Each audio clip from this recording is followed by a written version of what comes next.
오늘은 출애굽기 21장을 읽었습니다. 출애굽기 21장은 여러 가지 법에 대해서 지금 하나씩 말씀해 주고 있습니다. 오늘은 종에 대해서, 또 폭행하는 것에 대해서, 주인과 또 종에 관한 것, 남종과 여종에 관한 것, 또 가축에 대한 것, 이런 여러 가지에 대해서 얘기를 해주고 있습니다. 자, 내가 히브리 종을 삼으면 같은 동족이죠. 그는 6해 동안 섬길 것이요 7째 해에는 몸값을 물지 않고 나가서 자유인이 될 것이다.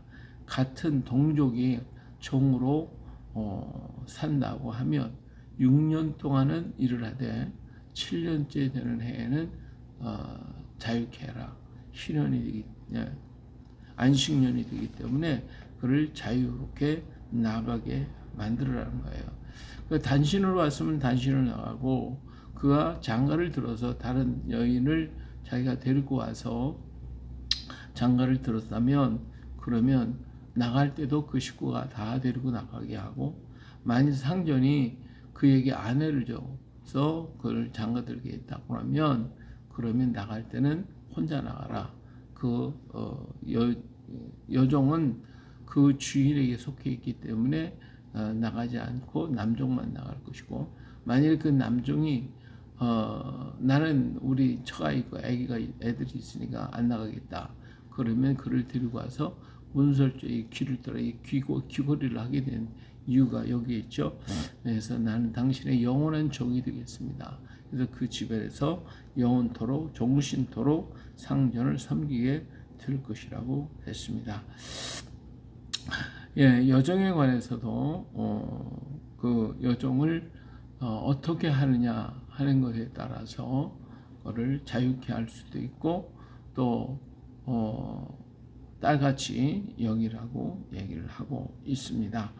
자, 여기에서 우리가 볼 때 같은 동족 간에는 서로 간에 사랑으로 인자를 베풀어 나갈 것을 말하고 있고, 그렇지 않은 경우에도 그 사람을 이렇게 함부로 인격에 대해서 모독하지 않는 그러한 모습을 여기서 볼 수가 있습니다.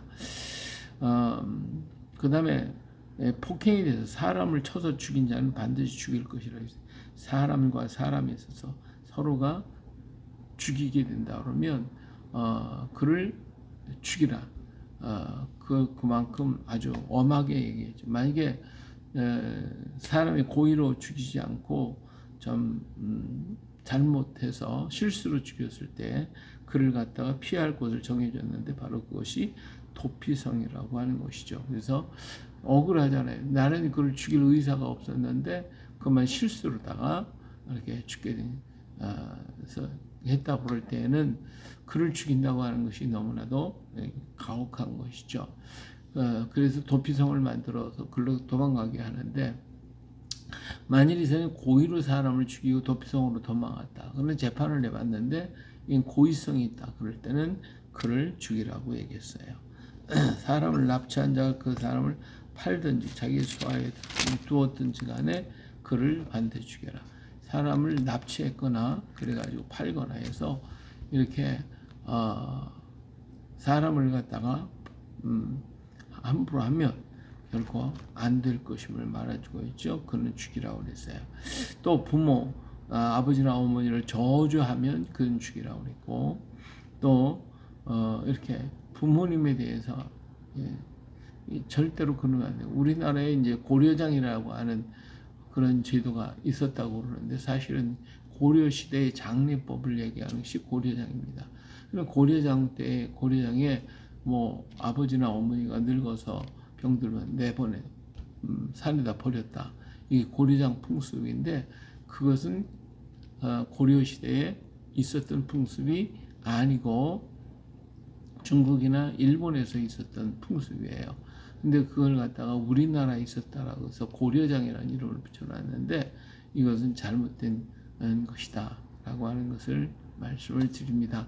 우리나라에는 부모에게 저주하거나 욕하거나 폭행을 하거나 그럴 때는 관아에서 그를 데려다가 매질을 했어요. 때려서 그 정신을 바짝 차리게 했고 부모에게 치거나 하는 사람도 그 자녀들을 이건 천륜을 어기게 되는 것이다 해서 그를 죽이게 만들었어요.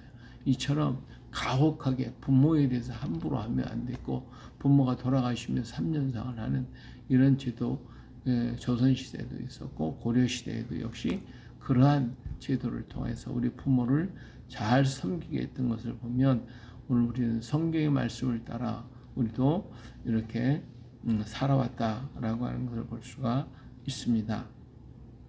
자, 사람이 서로 싸우다가 상대방이 부상을 다치거나 그랬을 때에는 그를 배상해 줄 것이고 만일에 죽었다고 하면 그는 형벌을 받아야 할 것이죠. 또 임신한 여인을 낙태했거나 상하게 했을 때에는 그의 상한 정도를 따라서 벌금을 내게 하는데 다른 애가 있다 그러면 생명은 생명으로 죽게 있다 죽여야 된다는 거죠. 눈은 눈으로 이는 이로 손은 손으로 발은 발로 된 것은 된 것으로 상한 것은 상한 것 때린 것은 때린 것으로 그렇게 하라는 것입니다. 만일에 종이 상전이 종을 때려가지고 눈이 멀거나 이가 부러지면 그를 내보내라는 거예요. 그만큼 사람 아무리 종이라도 함부로 해서는 안 되죠.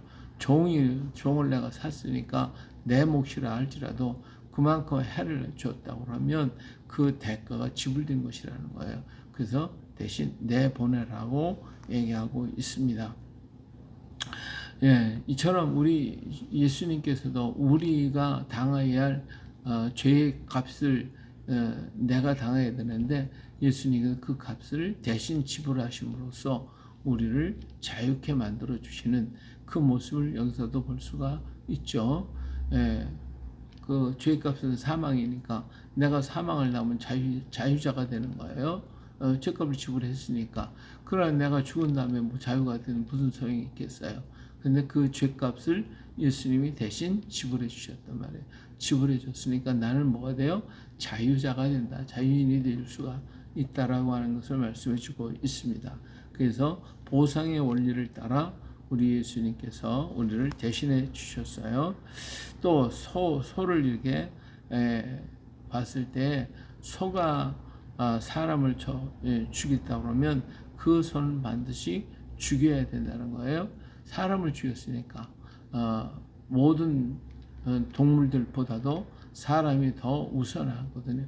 동물 갖다가 사람을 쳐 죽였던 그 동물은 없애버리라고 말씀하고 아예 먹지도 말고 내버려 두라는 거예요. 근데 이 소가 원래 받는 버릇이 있는 걸 주인이 안다 그러면 만일에 그랬는데도 방지해서 사람을 죽게 됐다.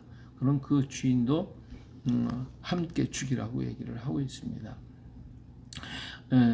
그리고 만일에 속죄금을 부과한다고 하면 생명의 대가로 낼 것이라고 그랬으니까 대신 생명의 대가를 지불해야 되니까 그 사람의 생명의 대가가 얼마나 많겠어요.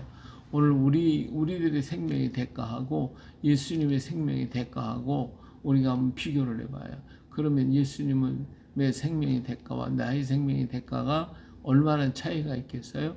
나는 피조물이고 나는 보잘것없어요. 그러나 예수님의 생명은 창조주시고 우리를 모든 만물을 창조하신 분이셔요. 그러니까 생명의 대가가 이건 뭐 비교할 대상이 아니에요. 우리의 대가는 지불할 수 있는 게 있지만 예수님의 생명의 대가는 지불할 수 있는 게 하나도 없어요. 그만큼 예수님의 생명의 대가는 어마어마한 것이 세상에 예수님의 생명의 대가를 대신해서 줄 수 있는 건 아무것도 없다 그 말이에요. 그렇기 때문에 예수님께서 그 생명의 대가로 어떤 걸 선택이냐 우리 인간의 죄값을 지불하시고 우리 인생을 몽땅 다 사신 거예요. 그래서 예수님의 생명의 대가로 우리를 몽땅 예수님의 것, 하나님의 것이 됐어요. 하나님의 것이 됐어요. 그 하나님의 것이 됐다고 하는 사실을 우리 다 됐지만 그러나 조건이 하나가 붙어 있어요. 이것을 인정하느냐 인정하지 않느냐는 거예요. 예수님이 생명의 대가를 지불했다는 걸 인정하면 그 효력이 그에게 가지만 인정하지 않으면 그럼 너의 죄값은 내가 지불하라는 것이죠. 그래서 우리가 믿으라고 하는 믿는다고 하는 것은 예수님이 생명의 대가 죄의 죄값을 지불하셨다라고 하는 걸 인정하는 것이고 받아들이. 그래서 그 효과가 내게 임하게 되므로 나는 죄값을 지불한 자가 되어서 저는 하나님의 것으로서 살 수 있고 그래서 우리는 하나님의 자녀가 되는 거예요. 그래서 아무리 많은 것을 지불했다 할지라도 그걸 내가 받아들이지 않느냐는 거예요.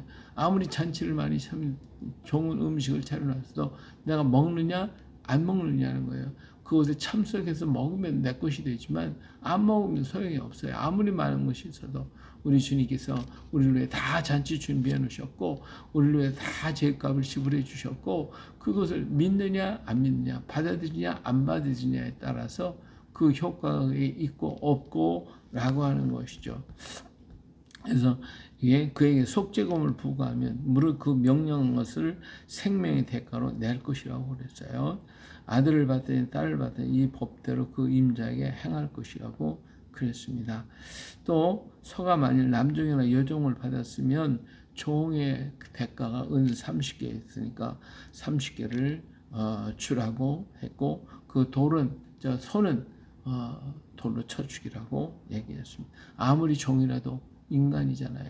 예, 그렇기 때문에 손은 돌로 쳐 죽이라고 그랬어요. 또 사람이 뭐 작업을 하다 웅덩이를 파는데 그 웅덩이를 덮어두지 않으면 어떻게 돼? 거기에 사람이 빠지거나 또 낙이나 짐승에 빠졌다고 그러면 그 보상을 다 해줘야 할 것이 임자가 다 해줘야 할 것임을 말해주고 있습니다. 또 사람이 소를 갖다 서로 받아서 죽이거나 그랬을 때에는 그것을 서로 양분하게 만들었거나 또 그 소가 원래 받는 버릇이 있어서 받도록 내버려뒀다면 그 대가를 지불할 것임을 말씀해주고 있습니다. 이렇게 함으로써 이 땅에 있는 악한 것들을 제거하고 그런 것들을 감히 두려워서 할 수 없을 정도로 법을 무겁게 만들어 놓으셨던 것을 볼 수가 있습니다. 오늘 우리가 너무나 인권 생각하며 법을 갖다 무르게 만들어 놓으니까 이 땅에 많은 범죄가 일어나고 있음을 볼 수가 있죠. 근데 우리 예수님께서는 그 법도 다 폐하고 예수님의 진정한 법을 주셨는데 그게 사랑의 법이죠. 사랑하면 그러면 이런 법이 다 필요 없어요. 모든 것에 사랑이 역사하면 남을 해할 수가 없는 거죠. 사랑하기 때문에.